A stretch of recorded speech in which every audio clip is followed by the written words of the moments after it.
Fitness का next component है speed. तो स्पीड क्या होती है? It is the ability to perform movement at faster pace, यानी जब हम किसी भी मूवमेंट को बहुत ही तेज़ी से कर पाते हैं तो वो होती है speed. It is the ability to move as fast as possible.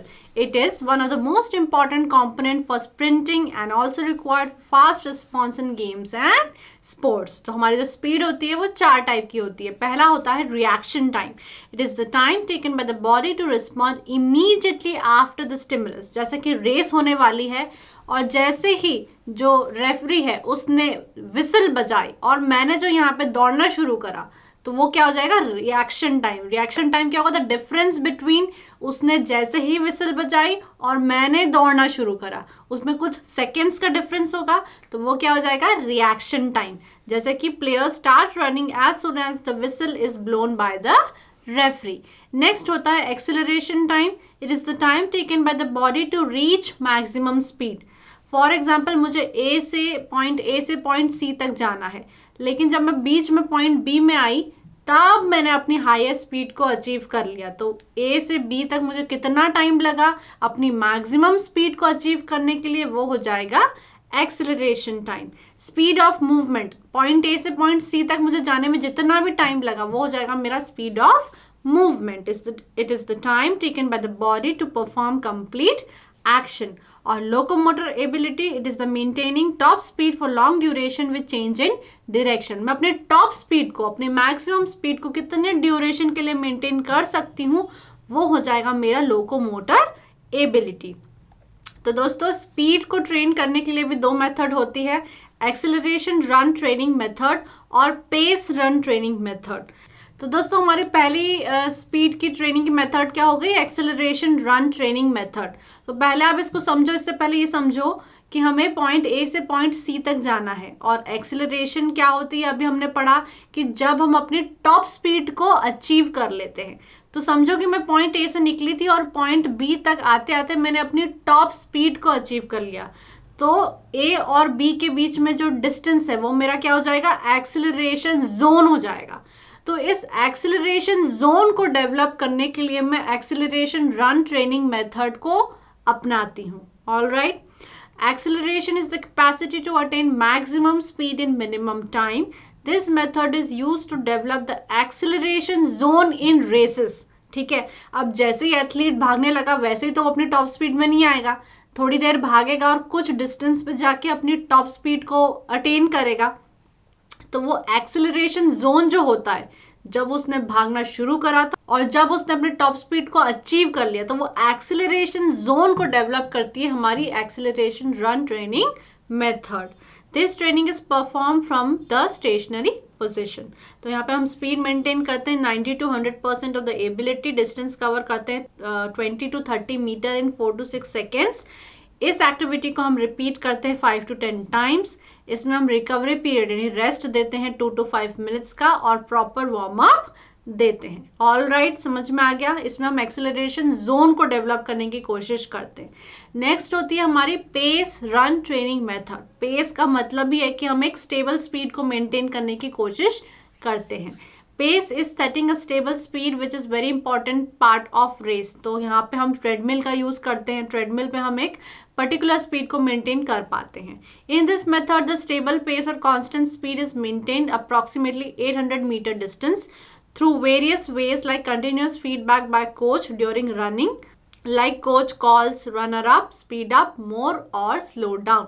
Sometimes the speed is announced by coach to the runner so that athlete can cover certain distance in a certain time. तो जो coach है वो बार बार याद दिलाता रहता है ताकि जो एथलीट है वो सर्टन टाइम में सर्टन डिस्टेंस को कवर कर ले। Nowadays the modern machine called treadmills are used to provide pacing. तो हम पेसिंग जो है यानी कि एक पर्टिकुलर स्पीड को मेंटेन करने में ट्रेडमिल जो है हमारी मदद करता है। In this method the speed is kept around 50 to 90% of best ability.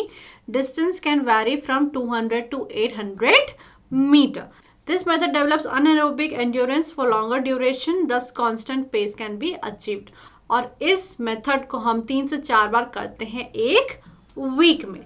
So what are the advantages of speed development? It improves reaction time of athlete, thus athlete takes quick start as race begins. तो जैसा कि हमने discuss करा था, reaction time क्या होता है, जैसे ही रेफरी ने विसिल बजाई और यहाँ पे प्लेयर ने दौड़ना शुरू किया, वो होता है रिएक्शन टाइम।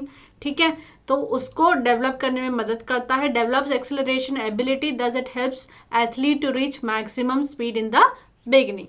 तो एक्सेलरेशन स्पीड का मतलब ही है maximum speed in minimum time, तो उसको डेवलप करने में स्पीड डेवलपमेंट मदद करता है। It develops the capacity of an athlete to adjust his top speed, अपने टॉप स्पीड को वो एडजस्ट कर सकता है, मेंटेन कर सकता है। And it increases the anaerobic endurance, तो ये जो स्पीड डेवलपमेंट वो अनएरोबिक एंड्योरेंस को बढ़ाता है। अनएरोबिक का मतलब क्या है, body producing energy without the use of oxygen, और एनर्जी कहाँ से आती है, मसल्स में जो एटीपी होता है उससे। दोस्तों हमारा नेक्स्ट टॉपिक है फ्लेक्सिबिलिटी एंड ट्रेनिंग मेथड्स। तो फ्लेक्सिबिलिटी क्या होती है, it is the ability of joints to move in maximum range. जब हम अपने जॉइंट्स को मैक्सिमम रेंज में घुमा फिरा पाते हैं तो उसको बोलते हैं हम flexibility. Flexibility varies from joint to joint due to structure, surrounding, ligaments, tendons and muscles. Ligaments और टेंडन्स में डिफरेंस क्या होता है वो आप मुझे कमेंट सेक्शन में बताओगे। It is of two types, active flexibility and passive flexibility. बहुत ही सिंपल है, जब मैं कोई भी एक्सरसाइज परफॉर्म कर लेती हूँ विदाउट एनीवन्स हेल्प, ठीक है, मुझे किसी की मदद नहीं चाहिए, मैं अकेले ही सब कर लेती हूँ, तो मैं क्या हो जाऊंगी, एक्टिव फ्लेक्सिबिलिटी में आ जाऊंगी। लेकिन जब मैं कोई भी एक्टिविटी कर रही हूँ या कोई भी योगा पोज कर रही हूँ और मुझे किसी की हेल्प की ज़रूरत है, एक्सटर्नल हेल्प की ज़रूरत है, उनकी हेल्प के साथ मैं उसको कर पा रही हूँ, तो वो हो जाएगा passive flexibility. It is the ability of joint to move in maximum range with external help, like stretching with partner. Alright, अब हमारी जो एक्टिव फ्लेक्सिबिलिटी होती है, जहाँ पे मैं खुद से ही सब कुछ कर रही हूँ, वो दो टाइप की होती है, स्टैटिक और डायनामिक। तो इसमें पहला होता है static flexibility. It is the flexibility perform from stationary position, जैसे कि चक्र आसन, एक ही जगह पर करूंगी। और डायनामिक क्या मतलब क्या होता है, it is the flexibility performed while in motion, जैसे कि डाइविंग जब हम करते हैं तो फ्लेक्सिबिलिटी वहाँ पे डेवलप हो रही है लेकिन वहाँ पे मोशन भी है। ऑलराइट, तो एक्टिव फ्लेक्सिबिलिटी की ट्रेनिंग मेथड्स दो टाइप की होती हैं, स्टैटिक और बैलिस्टिक, जैसे कि हमने डिस्कस करा। In active flexibility method of training, player performs flexibility exercises without any external help, और वो दो टाइप की होती है, static. In this method, individual performs various slow stretching exercises from stationary position and holds the final position for some time, performed without any external help, जैसे कि चक्र आसन, हल आसन, भुजंग आसन, जितने भी आसन हो गए जो किसी की मदद के बिना परफॉर्म कर पा रहे हैं, तो वो हो जाएगी हमारी स्टैटिक फ्लेक्सिबिलिटी मेथड के अंदर आएंगे। और बैलिस्टिक फ्लेक्सिबिलिटी में हमने क्या था, individual performs various stretching exercises while in motion. It is performed without any external help, like swinging the hands to side, swinging the trunk to sideward, forward, backward, ये जो हम करते हैं, ठीक है, तो ये हो जाएगा एक्टिव फ्लेक्सिबिलिटी में ही आएगा, मतलब हम इनको परफॉर्म कर रहे हैं और विदाउट एनी एक्सटर्नल हेल्प। और पैसिव फ्लेक्सिबिलिटी में क्या हो जाता है, जब हम किसी योगा पोज को परफॉर्म कर रहे हैं या कोई भी एक्टिविटी कर रहे हैं, स्ट्रेचिंग एक्टिविटी जिसमें हमें एक्सटर्नल हेल्प की ज़रूरत हो, तो वो हो जाएगी passive flexibility. In this method of flexibility, player performs various flexibility exercises with external help. In this method, muscles are stretched by external help, like partner supporting for flexibility, use of stretch ropes. अगर मैं किसी रोप की वजह से भी flexibility की exercise कर पा रही हूँ, रोप की भी मदद ले रही हूँ, तो वो क्या हो जाएगा, एक्सटर्नल हेल्प में आएगा, और वो भी पैसिव फ्लेक्सिबिलिटी में आ जाएगी। ठीक है, care should be taken and jerky forceful pressure should be avoided and considered as most effective and painful type of stretching. दोस्तों हमारा लास्ट टॉपिक है कोऑर्डिनेटिव एबिलिटी। कोऑर्डिनेटिव एबिलिटी का मतलब है जब हम अपनी बॉडी को बहुत ही कोऑर्डिनेटेड तरीके से यूज कर पाते हैं, परफेक्शन के साथ, इफिशिएंसी के साथ मूवमेंट्स को कर पाते हैं, तो वो हो जाता है coordinative ability. It is the ability of the body to perform movement with perfection and efficiency. It involves the senses, muscular contraction and joint movement. जैसे कि हम क्रिकेट में देखते हैं कि जो आंखों से हमारा बैट्समैन एनालाइज करता है कि बॉल आ रही है, कितनी स्पीड में आ रही है, और फिर अपनी फिजिकल बॉडी को यूज करता है उस बॉल को हिट करने के लिए। ठीक है, it is the ability of the human body to change directions quickly and effectively. जैसे कि मैं बहुत तेजी से दौड़ के जा रही हूँ और अचानक से मोड़ आ गया, तो मैं अपनी बॉडी को मोड़ पाती हूँ। ठीक है, जब मैं मुड़ रही हूँ उससे, तो मैं अपनी कोऑर्डिनेटिव एबिलिटी का इस्तेमाल कर रही हूँ. It is mainly neuromuscular coordination that depends upon central nervous system. It is required for almost every game. तो हर गेम के लिए कोऑर्डिनेटिव एबिलिटी होना बहुत ही ज़्यादा ज़रूरी है, क्योंकि अलग अलग गेम होते हैं तो अलग अलग गेम में सिचुएशंस के हिसाब से अपनी बॉडी को ढालना, रिएक्ट करना, वो कोऑर्डिनेटिव एबिलिटी होती है.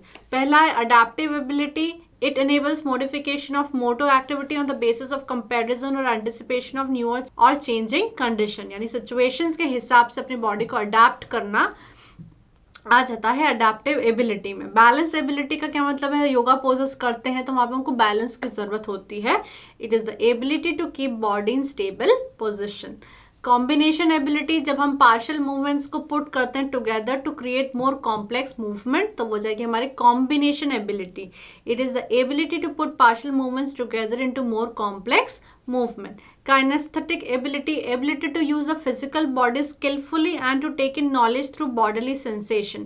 यानी bodily sensation के थ्रू हम नॉलेज लेते हैं और फिर अपनी बॉडी को जब हम skillfully यूज करते हैं तो वो हो जाती है kinesthetic ability. Rhythm ability, जैसे कि हम जिम्नास्टिक्स में देखते हैं, it is the ability that enables to grasp motor movements and expresses movement in a very coordinated वे. और लास्ट होती है orientation ability, ability to analyze and change the position of body in relation to any action moving object. जैसे कि cricket में ball आ रही है, catch करना है तो अपनी फिजिकल बॉडी को हम चेंज करते हैं according to the moving object to catch that ball. तो वो हो जाएगी हमारी ओरिएंटेशन एबिलिटी. और इसी के साथ हमारा जो यूनिट 10 है वो खत्म हो जाता है. तो फ्रेंड्स, ये था मेरी तरफ से PE यूनिट 10 का एक्सप्लेनेशन. अगर आपको ये वीडियो अच्छा लगा हो तो वीडियो को लाइक कर दो, चैनल को सब्सक्राइब कर दो and wish you good luck for your exam.